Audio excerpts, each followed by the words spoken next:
शायद प्रेमी देवदास का नाम नहीं जानते होंगे, लेकिन दिल टूटने वालों को देवदास का नाम जरूर पता है। जिनका दिल टूटा है वो सभी देवदास हैं।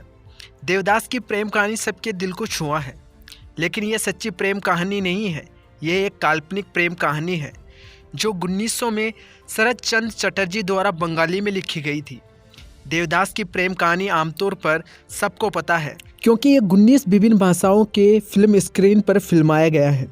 देवदास की कहानी कुछ इस प्रकार है। देवदास का जन्म कलकत्ता के निकट तानेश्वर गांव में एक धनी बंगाली ब्राह्मण परिवार में हुआ।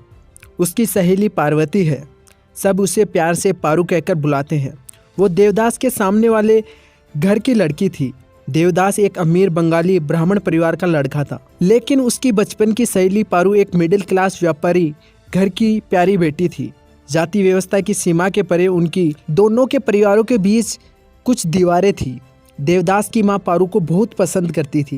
पारू अपना अधिकांश समय देवदास के साथ ही व्यतीत करती थी। देवदास उसके साथ मौज मस्ती किया करता था। इस प्रकार बचपन में ही देवदास और पारू के बीच एक अटूट सा संबंध विकसित हो गया।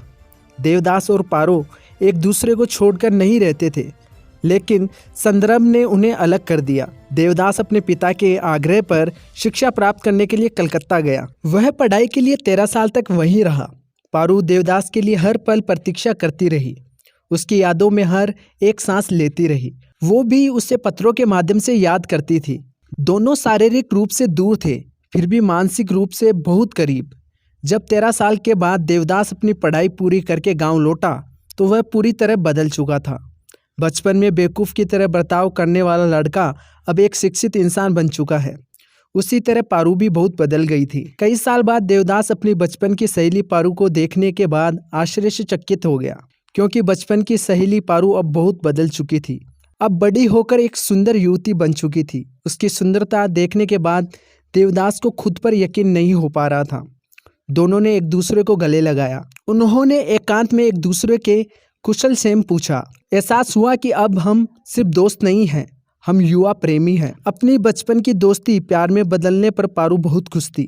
ऐसा महसूस कर रही थी कि मैं दुनिया जीत चुकी हूँ। इस प्रकार देवदास खुशी में तैरने लगा कि एक अपूर्व सुंदर लड़की मेरी साथिन बन गई।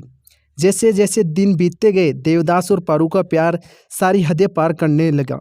बचपन के तरह वह अभी भी देवदास के साथ अधिक समय बिताने लगी। वह देवदास के आंखों में अपने प्यार को देखकर पूरी दुनिया भूल जाती।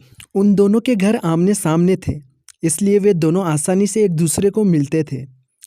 इस प्रकार दोनों का प्यार खुशी से आगे चल रहा था। देवदास और पारू का प्यार बिना किसी डर और रुकावट से रहस्य रूप से आगे बढ़ रहा था। लेकिन उनका प्यार पारू के माँ को पता था। उसकी माँ ने उसके प्यार को प्रोत्साहित किया, क्योंकि वह शुरू से जानती थी कि उनकी बेटी देवदास से प्यार करती है। इसलिए उन्होंने पारू के प्रेम को प्रोत्साहित किया। होने वाले व्यापारियों के घर से बहू लाना देवदास की माँ को बिल्कुल भी पसंद नहीं था। इसलिए उन्होंने पारू के शादी के प्रस्ताव को ठुकरा दिया।